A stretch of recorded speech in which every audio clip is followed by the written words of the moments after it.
अच्छा लगे like share and subscribe करो। पूछो को क्यों? क्योंकि हमें मिलती है मोटिवेशन। चलो स्टार्ट करते हैं। किसी भी चैप्टर के क्वेश्चंस के आंसर, सॉल्व एग्जांपल्स, कॉन्सेप्ट सभी अवेलेबल हैं। देखो बताता हूँ। जैसे मेरे इस लोगो पे क्लिक करना, कोई भी वीडियो के डाउन में आराम से मिल जाएगा, मोबाइल पे देख रहे हो या कहीं पे भी, ठीक है। एंड देन क्लिक करोगे तो ये पेज ओपन होगा, ये प्लेलिस्ट टैब में यहाँ पे। ओके, यहाँ चले जाना। तुम्हें यहाँ पे हर एक चैप्टर के टोटल मटेरियल्स मिल जाएंगे, class wise and chapter wise, तो सीख सकते हो आसानी से। चलो स्टार्ट करते हैं। सो हाय एवरीवन, तो स्टार्ट करें क्वेश्चन को। ठीक है, तो देखते हैं। देखो, तो इस क्वेश्चन में क्या लिखा हुआ है? ऊपर में लिखा हुआ है ना कि a की पावर 5 लिखा हुआ है, नीचे में a क्यूब लिखा हुआ है, a की पावर 8 हो गया। ओके, तो देखो यहाँ पे कौन से रूल्स लगने वाले हैं। मैं साइड में एक थोड़ा सा लिस्ट डाउन कर देता हूँ कि आपको कौन कौन से रूल यहाँ पे लगेंगे। सबसे पहले तो तुम्हें देख के फील होगा कि अगर वही है, अगर a की पावर m है एंड a की पावर n है, ठीक है, तो ये हो जाता है a m माइनस n रहता है। ये पता है तुम्हें? ठीक है, इसमें क्या कंडीशन होता है? फर्स्ट कंडीशन होता है, नोटिस करना कि क्या होना चाहिए, बेस सेम होना चाहिए। तो फर्स्ट कंडीशन है तुम्हारा बेस सेम। सेकंड कंडीशन होता है ना कि डिवीज़न में होना चाहिए। ठीक है, डिवीज़न इन द सेंस कि अगर डिवाइड में, तो देखो ये दोनों होता है ना डिवीज़न में, बीच में अगर ऐसे लाइन दी हुई है तो मतलब ये डिवाइड में, तो डिवीज़न में तो पावर क्या हो जाता है, सब्ट्रैक्ट हो जाता है। ठीक है, एंड जो थर्ड कंडीशन होता है ना, ए होना चाहिए, ए शुड बी नॉन ज़ीरो। ठीक है, ए क्या होना चाहिए, नॉन ज़ीरो नंबर होनी चाहिए।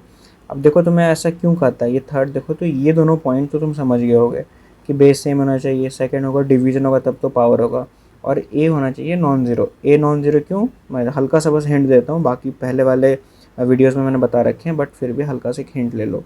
ठीक है, देखो ये नंबर लाइन है एंड आप नंबर लाइन के राइट साइड में जाओगे, ठीक है, तो आपको ये पॉजिटिव क्वांटिटी मिलेगी कब तक, प्लस इन्फिनिटी तक मिलेगी।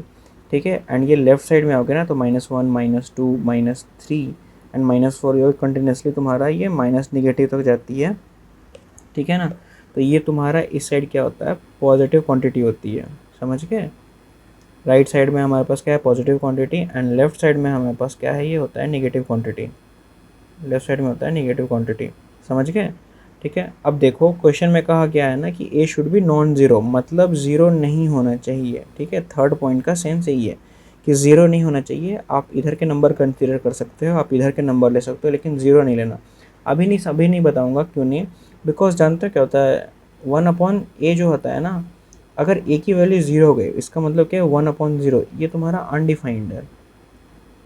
अब हायर क्लास में जाओगे तो मैं ढंग से समझा दूंगा क्या होता है ये अनडिफाइंड, मतलब इसकी वैल्यू एग्जिस्ट नहीं करती है, वैल्यू डजेंट एग्जिस्ट। ठीक है, ये सही ऐसा नहीं है, अनडिफाइंड होता है ये। ठीक है, तो इसको इसलिए कहा जाता है कि आप ये कंसिडर मत करो, आप ये नंबर सारे ले सकते हो, आप इधर के नंबर सारे ले सकते हो, बट ये बीच वाले नंबर नहीं। ओके, ठीक है, तो तुम्हारे ये रूल पता चल गया। बस यही रूल को अब यहाँ पे अप्लाई करना है हमें। तो रूल को अगर अप्लाई करते हैं, देखो क्या लिखा हुआ है।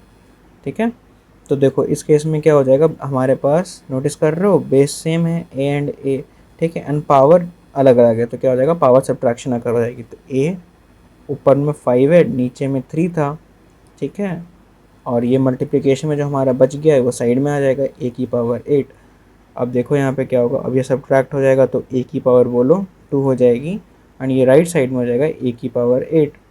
ठीक है, अब ये भी एक रूल होता है, रूल पता है, ये वाला रूल होता है ना कि ए की पावर m इंटू ए की पावर n, तो इस केस में होता है a m प्लस n होता है। कंडीशन क्या है तुम्हारे पास कि हमारे पास बेस सेम होना चाहिए।